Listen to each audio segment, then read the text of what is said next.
Shalom. All praises, glory, and honor to Yahweh, Ba'ashem Yahushai, Ba'ashem HaKadosh. Double honors to the apostles of Great Millstone, and salute to the hopeful elect, pushing this word in truth and sincerity, hoping to receive mercy from Yahweh, Ba'ashem Yahushai. Yahweh is the name of our Heavenly Father, that's who the world ignorantly calls God. Yahushai is the name of His only begotten Son, that's who the world ignorantly calls Jesus. These so-called Negroes, Hispanics, Native Americans, and Latinos, we are the Israelites, that's according to the prophecies of the Holy Scriptures. Yo, slack for the noise. Of course, as we start for the lesson, the demons them are out here operating, but this is the only place I have for the lesson right now. By the way, this is the brother Shamar from the GMS Jamaica camp. And here to do a lesson inspired by Slovakia, inspired by a conversation I was having, you know, with someone yesterday when they were saying something along the lines that, the Lord wants everyone to come together. The Lord wants everyone to come together, but like it's the devil or, demonic entities that wants to keep people apart. Something to that effect. I had to remind this person that, oh no, it's quite the opposite. The Lord is actually about division.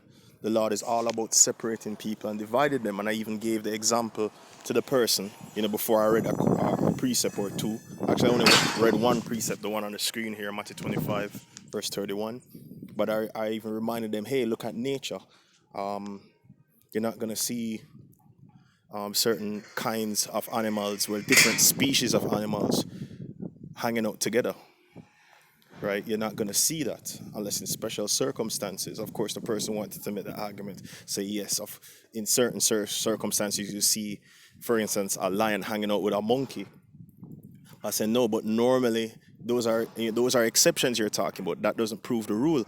Normally, generally speaking, more than 90% of the time, you don't see these species hanging out with each other, and that's for a reason.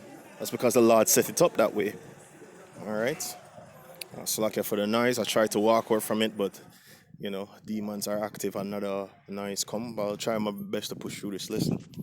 All right, so I'll start with this precept here. This is Matthew 25, verse 31, and it reads, "When the Son of Man shall come in his glory, and all the holy angels with him, then shall he sit upon the throne of his glory, and before him shall be gathered all nations, and he shall separate them one from another, as a shepherd divided his sheep from the goats. And he shall set the sheep on his right hand, but the goats on the left." So here you see the Lord comparing people to sheep and goats, which are two different types of species. That's talking about two different types of nations. One are sheep, one are goats. When the Lord shall come, Son of Man, in all his glory, he shall separate them, the sheep on one side, the goat on the other side. Right? Because the Lord, once more, is about division. Lord is about division. Another example I gave the person I was speaking to yesterday. You cannot have, as the saying goes, a rotten apple or a rotten fruit in the same batch as ripe fruit or, good fruit. What happens if that's the case? The rotten fruit starts to corrupt and spoil the good fruit. So therefore, you have to be separate. I even reminded him that the word holy goes back to the word separate. And the Lord commands us, his people, to be holy, which is separate. Separate from what? Separate from evil. To be sanctified, to be separate. So after that conversation, it led me to some other precepts, which I'll do in this lesson right here. Actually, I got Genesis. I'll jump to Genesis first, and then we can finish up with Deuteronomy. So I even got another one in Genesis. This is Genesis 11. Start at 1. And the whole earth was of one language and of one speech. So this is after the flood. The timeline after the great flood, where Noah was saved, Noah and his family. Reading on, verse 2. And it came to, by the way, the one speech that it was of was the ancient Paleo-Hebrew. Everyone was speaking that ancient original language, the Paleo-Hebrew. Verse 2, and it came to pass as they journeyed from the east that they found a plain in the land of Shinar, and they dwelt there. And they said one to another, Go to, let us make brick and burn them thoroughly, And they had brick for stone and slime had they for mortar. Let's see what they're going to be building. And they said, go to, let us build a city and a tower whose top may reach unto heaven, and let us make us a name, lest we be scattered abroad upon the face of the whole earth.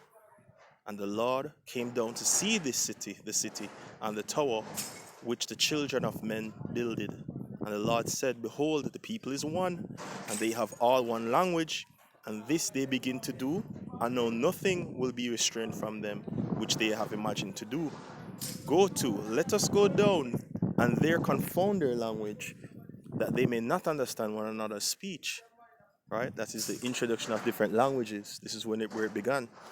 Verse 8, so the Lord scattered them abroad from thence upon the face of all the earth, and they left off to build the city.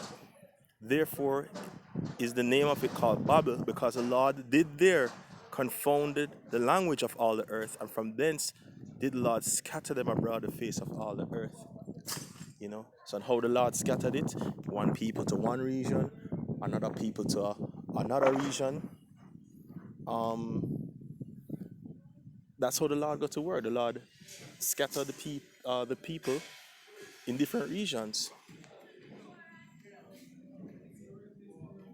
You know, and this supports it. This is Deuteronomy 32 verse 7. Remember the days of old, consider the years of many generations. Ask thy father, and he will show thee thy elders, and they will tell thee, when the Most High divided to the nations their inheritance, when he separated the sons of Adam, not bring them together, but separated them from the other people, he set the bounds of people according to the number of the children of Israel.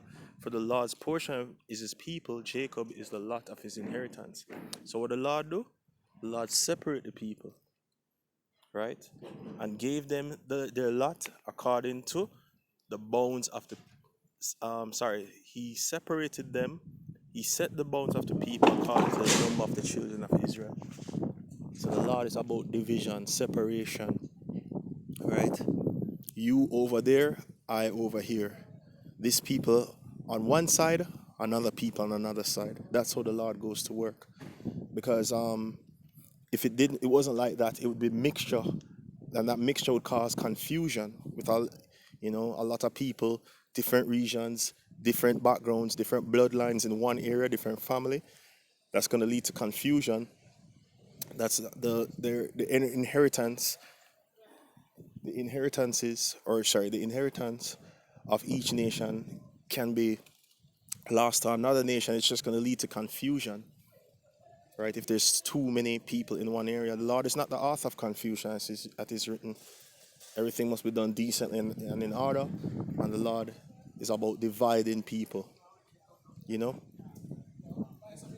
Generally speaking, that's how the Lord does things, and that's how nature itself operates. The Lord is not the author of confusion once more. So, just wanted to do a short lesson, just to point out, because there are powers, wicked powers, evil powers, presently trying to bring the narrative that, hey, we should all come together, we should all live as one, unity. That's that same ancient Babylonian spirit, that Tower of Babel spirit, that the Lord is not with. The Lord's not with all that. Because that leads to sin on top of sin, man. That leads to great pride when the people are united like that. And you saw what happened in ancient days. It is written, there's nothing new under the sun. When the people get like that, they start to want to Slovakia.